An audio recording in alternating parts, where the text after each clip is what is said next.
Assalamualaikum warahmatullahi wabarakatuh. Kami dari kelompok 9 yang beranggotakan saya sendiri Yasni Rizkan Farid dengan NIM 4119156. Yang kedua Anjas Ramadan dengan NIM 4119158. Yang ketiga Taufan Hadijaya dengan NIM 4119175. Dan yang terakhir Alvina dengan NIM 4117315. Di sini kami akan membahas tentang implementasi HES dalam pegadaian dan lembaga keuangan mikro syariah. Implementasi HES dalam pegadaian. Gadai dalam bahasa Arab disebut rahan, yang berarti tetap, kekal, dan jaminan. Secara syarak, rahan adalah menyandera sejumlah harta yang diserahkan sebagai jaminan secara hak, tetapi dapat diambil kembali sebagai tebusan.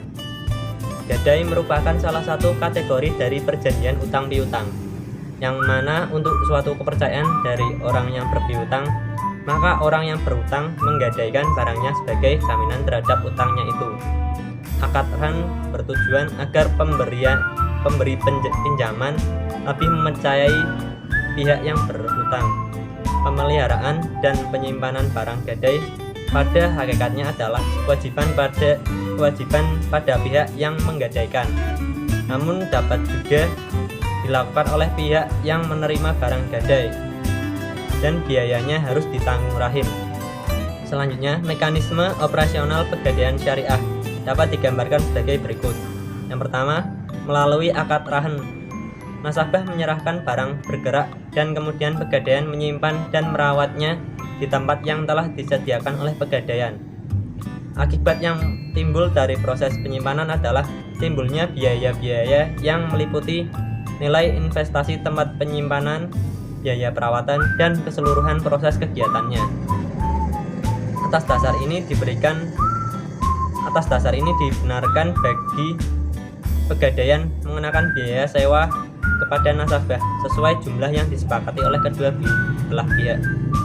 Pegadaian syariah akan memperoleh keuntungan hanya dari biaya sewa tempat yang dipungut, bukan tambahan berupa bunga atau sewa modal yang diperhitungkan dari uang pinjaman. Selanjutnya adalah akad perjanjian gadai. Akad yang pertama adalah akad rahan. Akad rahan adalah menahan harta milik si penjamin sebagai jaminan atas pinjaman yang diterimanya.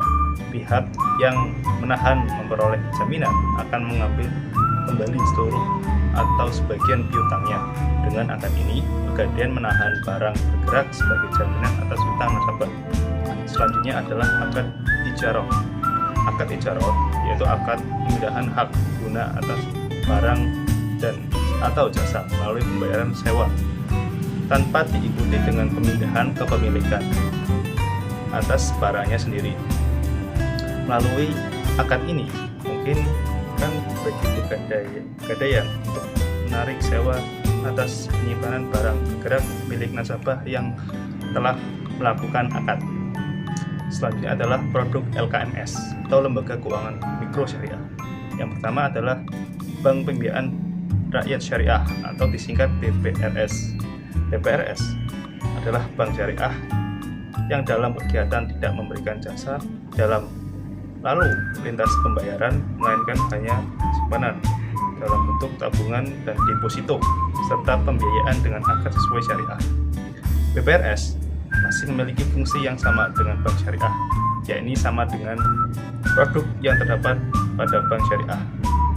Produk BPRS antara lain produk penyerahan dana masyarakat, meliputi simpanan amanah, tabungan wadiyah, deposito wadiyah atau mudharabah, dan lain-lain. Produk penyaluran dana pada masyarakat meliputi pembiayaan mudharabah, pembiayaan musyarakah, dan pembiayaan baitul hitaman ajil.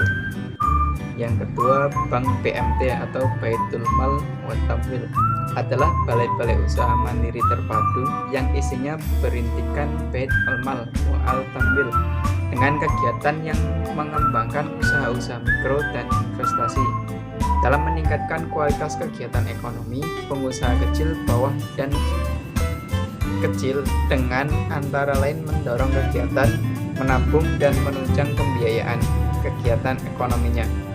Selanjutnya tujuan PMT. Yang pertama, membantu meningkatkan dan mengembangkan potensi umat dalam program pengentasan kemiskinan. Yang kedua, memberikan sumbangan aktif terhadap upaya pemberdayaan dan peningkatan kesejahteraan umat. Selanjutnya, menciptakan sumber pembiayaan dan penyediaan modal bagi anggota dan prinsip syariah. Yang keempat, mengembangkan sikap hemat dan mendorong kegiatan gemar menabung. Selanjutnya, menumbuh kembangkan usaha-usaha yang produktif dan sekaligus memberikan bimbingan dan konsultasi bagi anggota di bidang usahanya. Selanjutnya, meningkatkan wawasan dan kesadaran umat tentang sistem dan pola perekonomian Islam. Selanjutnya, membantu para pengusaha lemah untuk mendapatkan modal pinjaman. Yang terakhir, menjadi lembaga keuangan alternatif yang dapat menopang percepatan pertumbuhan ekonomi nasional.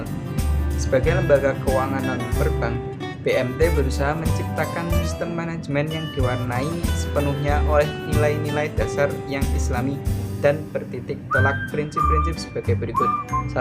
Keadilan, 2. Kemanusiaan, 3. Tolong-menolong, 4. Kekeluargaan. Produk PMT: 1. Produk pembiayaan terdiri dari pembiayaan dengan sistem bagi hasil, pembiayaan jual beli dengan keuntungan, pembiayaan kebajikan merupakan pembiayaan yang dananya berasal dari titipan basis.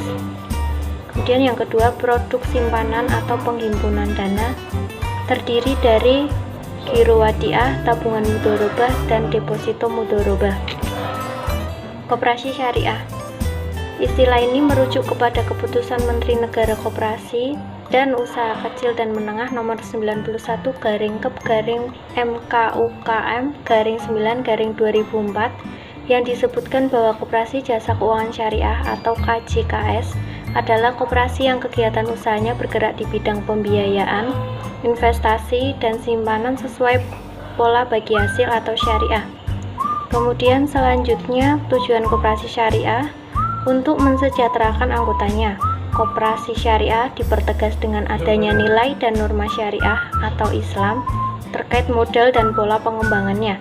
Jika yang dimaksud kesejahteraan adalah peningkatan pendapatan, maka pola pembagian keuntungan dan risiko harus menjadi pertimbangan karena sesuai dengan norma syariah. Setiap transaksi yang dilakukan, baik antar individu maupun antar individu dengan lembaga, harus dilandasi dengan prinsip keadilan. Kemudian selanjutnya, landasan hukum koperasi syariah.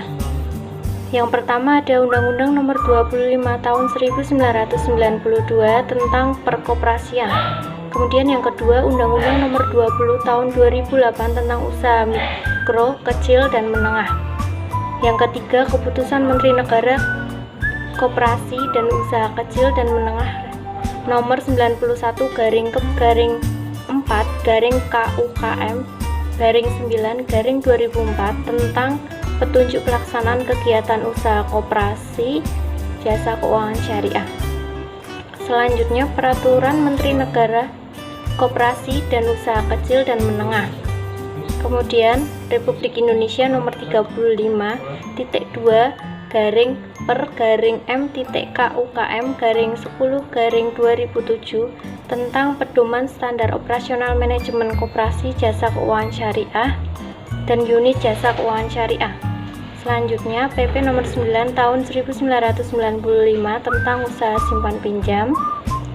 Dan yang terakhir, koperasi syariah berlandaskan syariah Islam, yaitu Al-Quran dan As-Sunnah, dengan prinsip saling menolong dan saling menguatkan dan berlandaskan pada Pancasila dan Undang-Undang 1945 serta berdasarkan asas kekeluargaan. Sekian presentasi dari kelompok kami dengan membahas implementasi HES dalam pegadaian dan lembaga keuangan mikro syariah. Kurang lebihnya kami mohon maaf.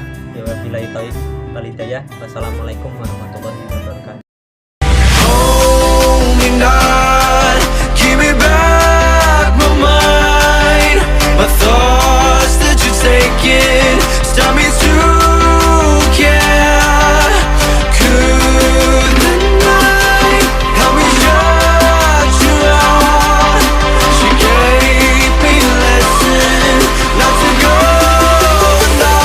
But I already tried.